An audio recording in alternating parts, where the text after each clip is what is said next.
Ngayon naman ang next step natin ay paano gumawa ng business manager.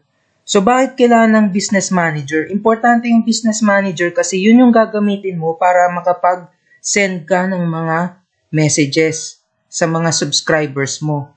So halimbawa, ito yung halimbawa ng business manager yan, 'di ba? Pag gagawa ka ng sponsored message ulit, okay?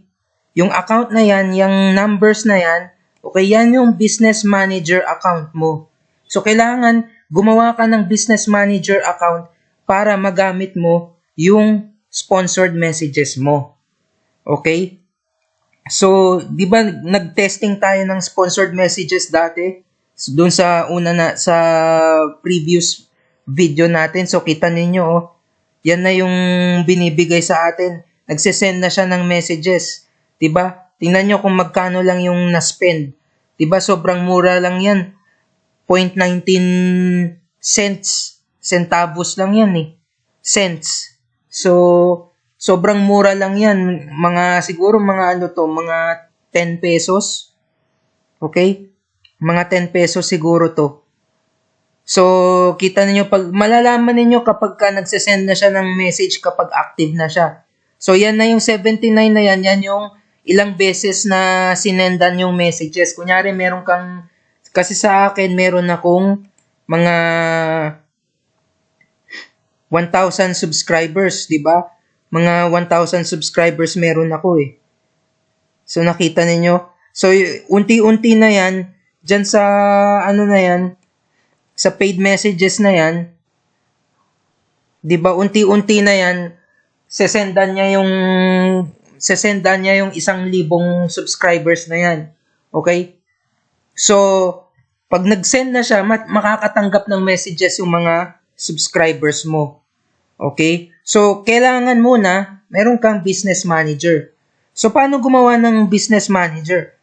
Okay, punta lang kayo sa home, sa Facebook account ninyo, punta lang kayo sa home. Okay? Tapos, pupunta kayo sa Ads Manager. Okay? Sa Ads Manager,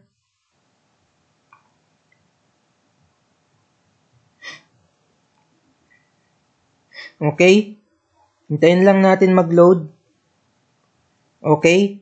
Tapos, pindutin nyo itong home na yan. Okay? Pindutin nyo yan. So, hintayin natin mag-load.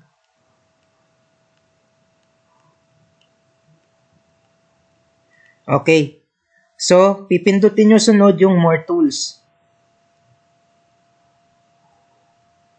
Okay? Tapos, pindutin niyo yung Business Settings.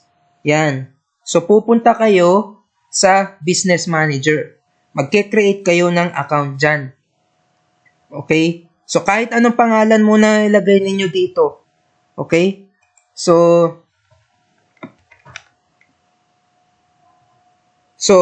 kunyari, Don.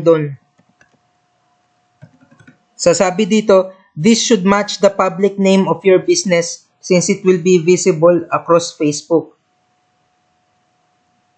So, Don Market. O, yan muna.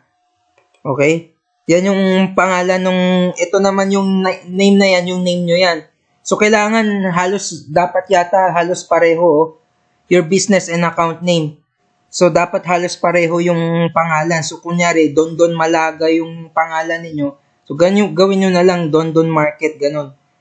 Tapos, yung email na ginagamit niyo, usually, kung ano yung email sa Facebook ninyo, yung nag-login kayo sa Facebook o register kayo sa Facebook, yun na lang din gamitin niyo. O kaya pwedeng kahit anong email na lang, basta yun ang gagamitin niyo sa negosyo.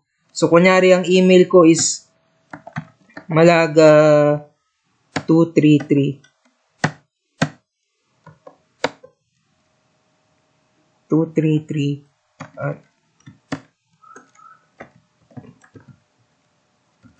mail.com.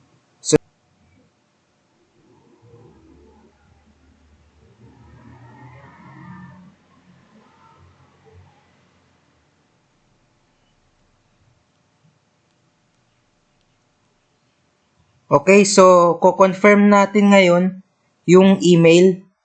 Okay? So reload lang natin sa email.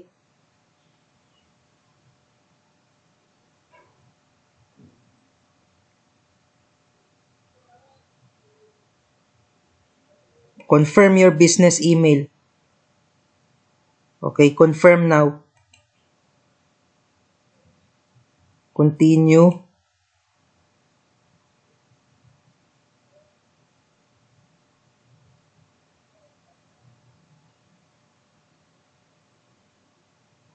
Okay.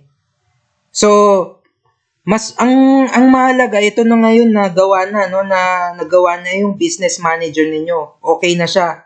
Okay, gumana na. So, ang importante yung pangalan ng business manager nyo, yun na lang din yung kung ano yung pangalan ng Facebook account nyo, yun na lang din yung pangalan nung business manager account ninyo, Don Malaga din. Okay? So, pag na lumabas na itong ano na to, ibig sabihin nagawa na yung business ano ninyo, yung business manager ninyo. So, pwede nyo nang tingnan ngayon, okay? So, account quality, punta kayo sa account quality.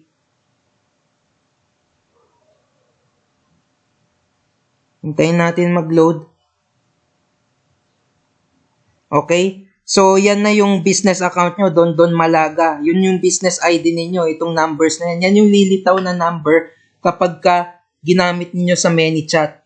Okay? So, kita ninyo, Don Malaga na lang din yung nilagay ko para wala nang problema. Okay? Don Malaga na lang. Hindi na yung, wag na natin gawing complicated. Kung ano yung pangalan ng Facebook account ninyo, yun na din yung pangalan ng business, ano ninyo, manager ninyo. Okay? So, thank you very much.